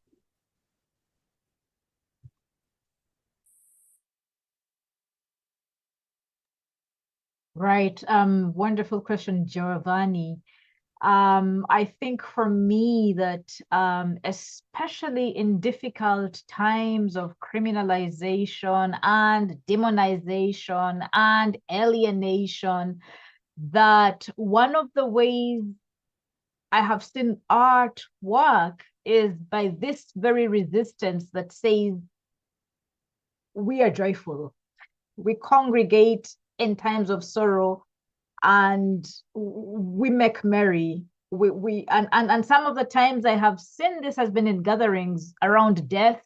I think that Tony's work focused a lot on violence and death.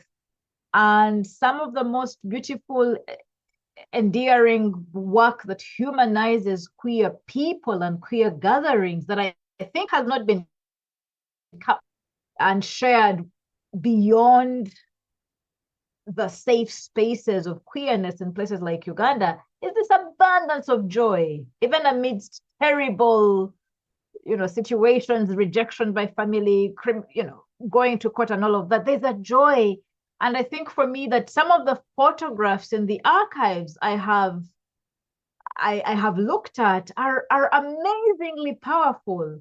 I think that the issue around self-censorship and the issue around artists protecting individuals has needed for a fictionalization of the work that is presented, at least from places like Uganda, where I think in terms of negotiate for the peers who are captured by film, documentary, photography, and much less by art and painting and maybe music and literature, is where true life stories are being told. And I think for me that negotiation between depicting joyous people in real life and the need to protect bodies who are targeted by the state is an important conversation. But yes, I agree in terms of resistance and hope and mobilizing community. One of the things that Ellen said was, we do not need pride right now as it is constructed in the West. We want love and acceptance. And maybe some of the ways we can reconfigure gathering is around gatherings of joy and depicting these and presenting them without taking away the violence and pain and shame and rejection that happens. And I think for me that some of the most enduring ethnographic memories I've had are in gay bars, at gay weddings, or coming together to have a meal, the sort of jokes and hilarity that happens when we prepare drag contests, etc. There's a joy that is not captured as often. And I find that genres like poetry, music, the novel, and literature, and then abstract art are powerful resources that one can use. Part of the problem is the elitism.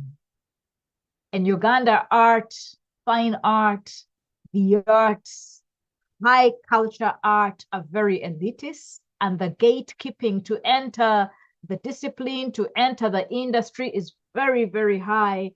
And a lot of local artists who are queer or pro-queer, therefore often are doing private work. I think one of the earlier discussants from the chat mentioned being an artist, but they're not brave enough to share their work. One of the barriers I find is the elitism and classism, and also the income. Art is expensive to produce, to share. And so again, the collaborations with funders and funded spaces are important. I wanted to ask and also comment on the issue of the urbanity, the urbanness. In Uganda, at least, art belongs in the cities. Art belongs in museums and galleries and universities. And there is a less valued art on the streets, protest art, graffiti, murals, very rough caricatures, art that risks devaluation. Classes of valued work are done, but art that is still very important.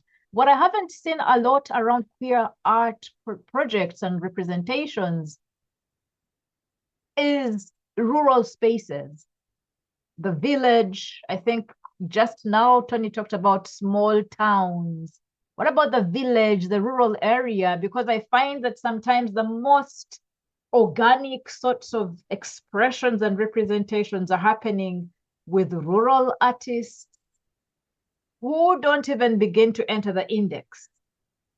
So what is, how do we become more inclusive of that genre, first of street art, protest art, local art, ghetto sort of art that represents queer people, and also the rural area? How do we become more inclusive of them?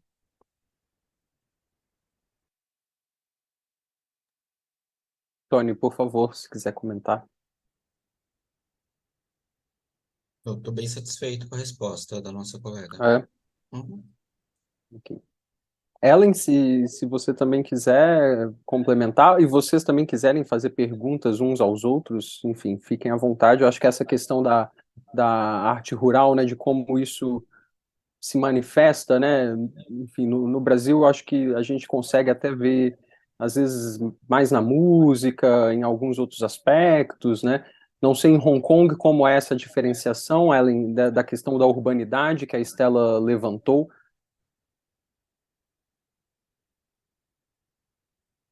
I think recent years we have Island Festival where a curator would organize outdoor installation or workshops or like organic farming in the outlying islands in Hong Kong. There are actually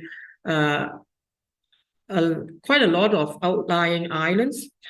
Besides the main island, Hong Kong Island, and the Kowloon Peninsula, there are a lot of outlying islands around Hong Kong. And in the last few years, yeah, we have the Island Festival, which is quite impressive because the temporary public art that was built in the festival, in the outdoor areas, like in rural areas, or around the shore, on the island is very engaging because mostly the artists would live in the installation or the exhibition place, the village or the homes of the locals, and produce the work during the residence. And one of the reasons why this festival evolved is because in thinking about the politics that's in Hong Kong between the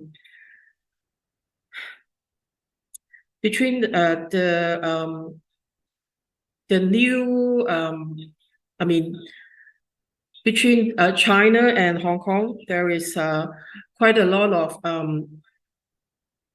different cultural difference that spark our identity, that spark the difference of our identities and recognize the mainlander that belongs to a name that belongs to the mainland Chinese area, which is not an island, and compared to a peripheral place like Hong Kong, and we have the island to start with. And there is also a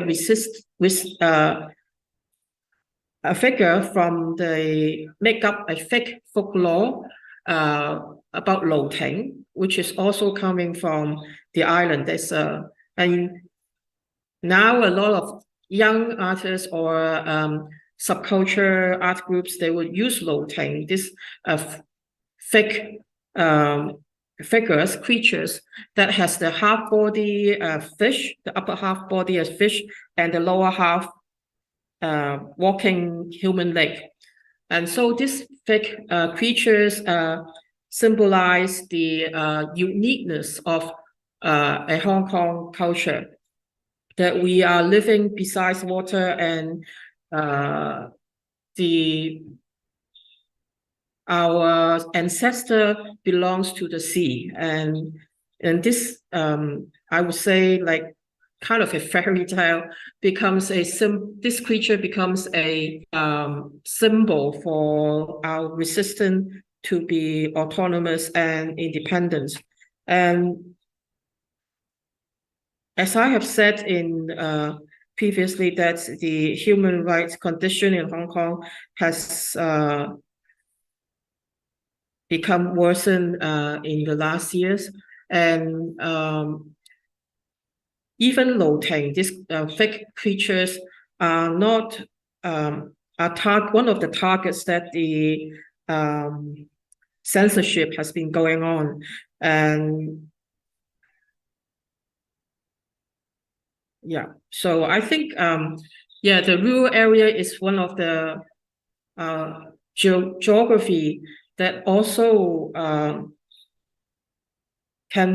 that we as a fringe compared to the mainland, we are the fringe city, and also our culture are quite different from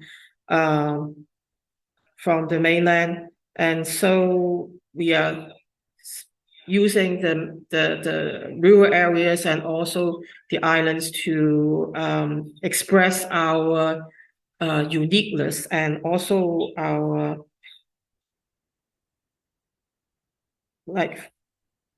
memory or fantasy of our past and also our future.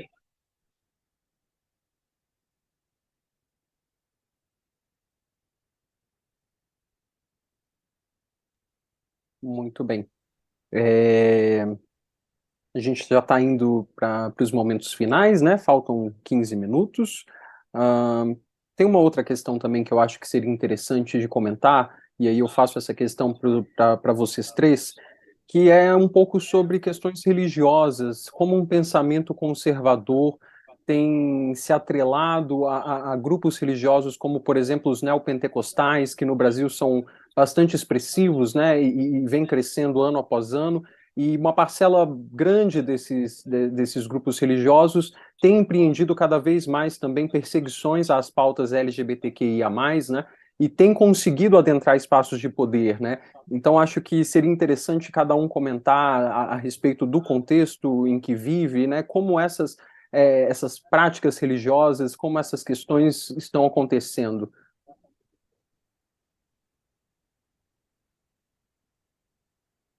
Quer começar, Stella? Right. Of course. I mean, one of the common knowledge, what everybody knows, is that the Christian right, so evangelicals, partnered together with the traditional Church of Uganda, which comes from the Anglican Church of England, and they partnered with the Roman Catholic Church in Uganda, and more recently, they partnered with the the Muslim traditional leaders to push the legislation, the total recriminalization of homosexuality. Many times religion has been a source of respite. During our civil wars, people ran to the churches, and we had a liberation theology where the religious bases were helping with education when the state had failed the education system, with health in terms of giving hospitals and medicines and religious medical health workers. In the case of the anti-homosexuality lobby, the fight against decriminalizing homosexuality in Uganda, all these factions which were pro-people before have turned against LGBTIQ people.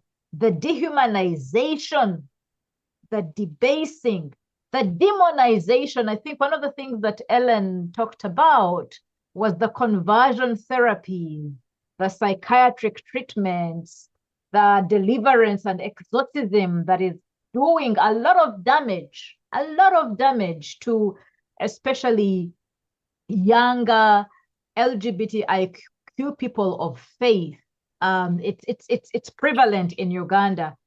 And I think even before affecting art and the art industry and the expression thereof, one of the psychoses, one of the madness of a homophobic nation and a homophobic majority is how it uses religion to abuse all the time in the pulpit, on the messages on radio and television, to abuse constantly in the name of Sodom and Gomorrah, those scriptures in the Bible about God or the gods punishing the city of Sodom and Gomorrah. It's very injurious, especially to people of faith. And Africa has a lot of spiritual people. We are spiritual from our ancestry, but we were also colonized into particular spiritualities as Christians, Catholics, whatever.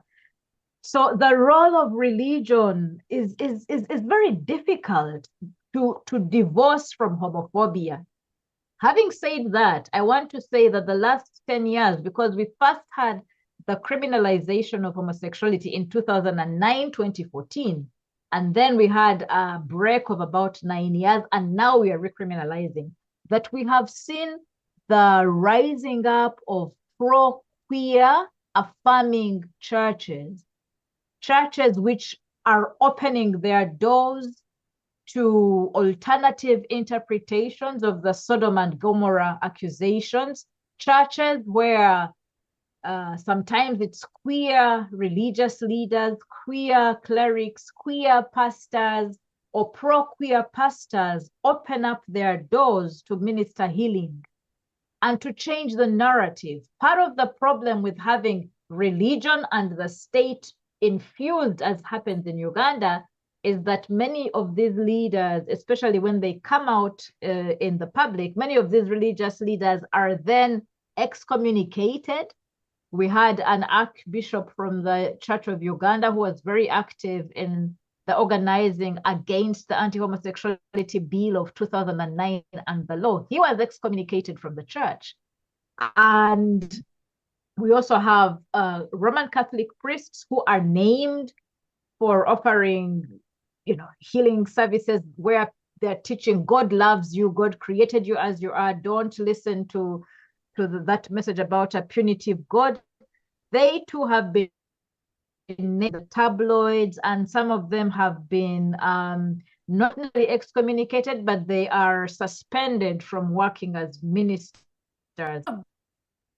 But so there's an underground organ, some pro-queer LGBTIQA+ affirming religious clerics and leaders. And maybe the very last thing I want to say around religion is the importance of African traditional religion, which when we got colonized by the British, they told us that our African traditional religions were demonic and satanic, and we have to denounce them, repent of them, get filled with the Holy Ghost of Jesus, get baptized.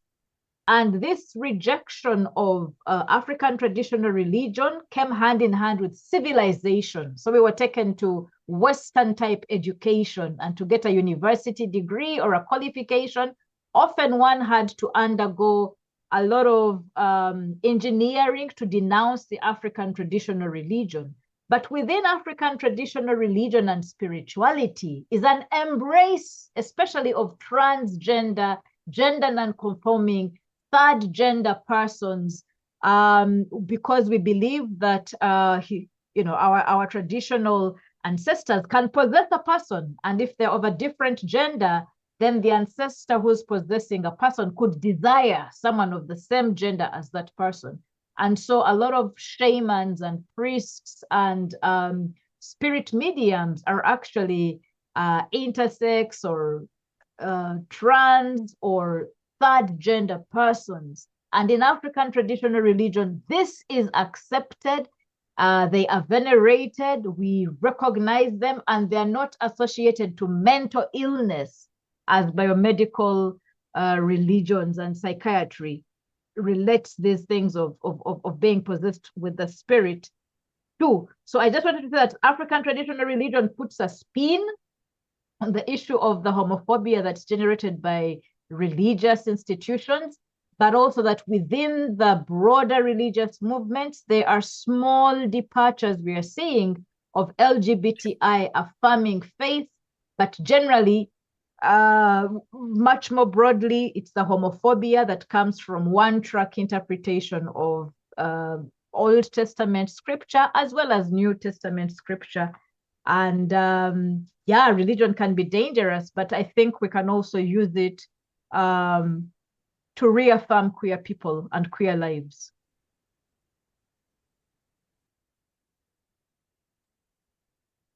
Muito bem. Ellen?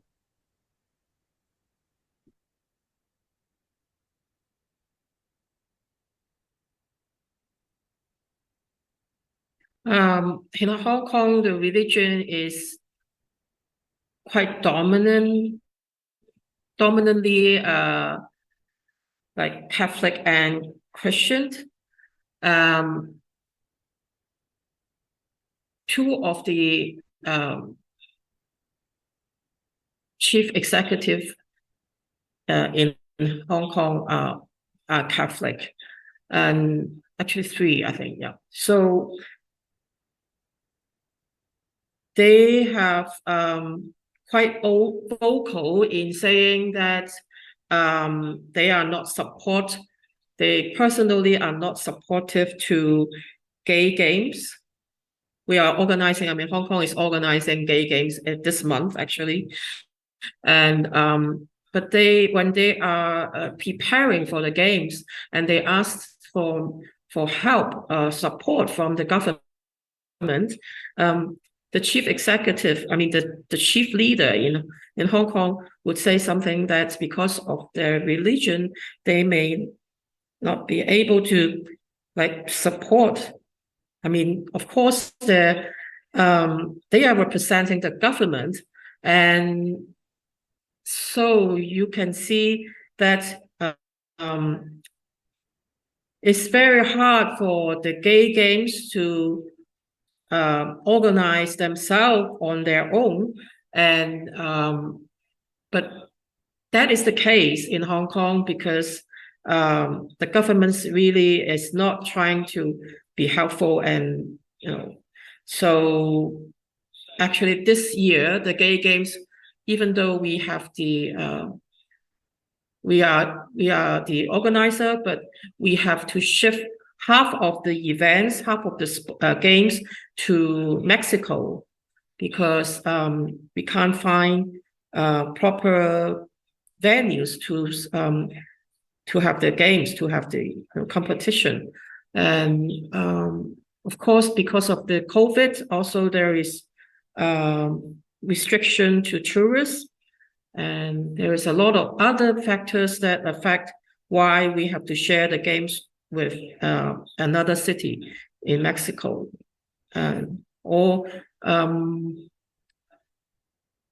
This is just one of the stories that I found quite recent about the influence of religion to the LGBT community.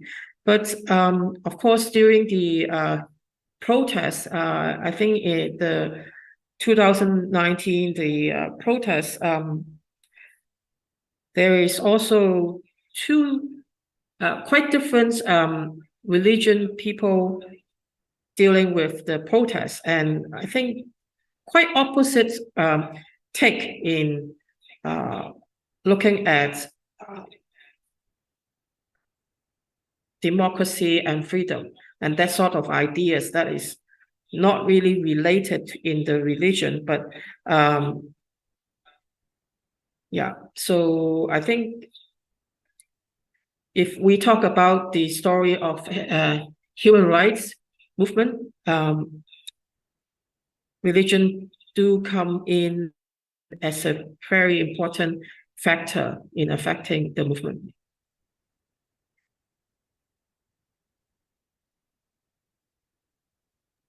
Muito bem. E, Tony, você quer complementar para finalizar? Sim.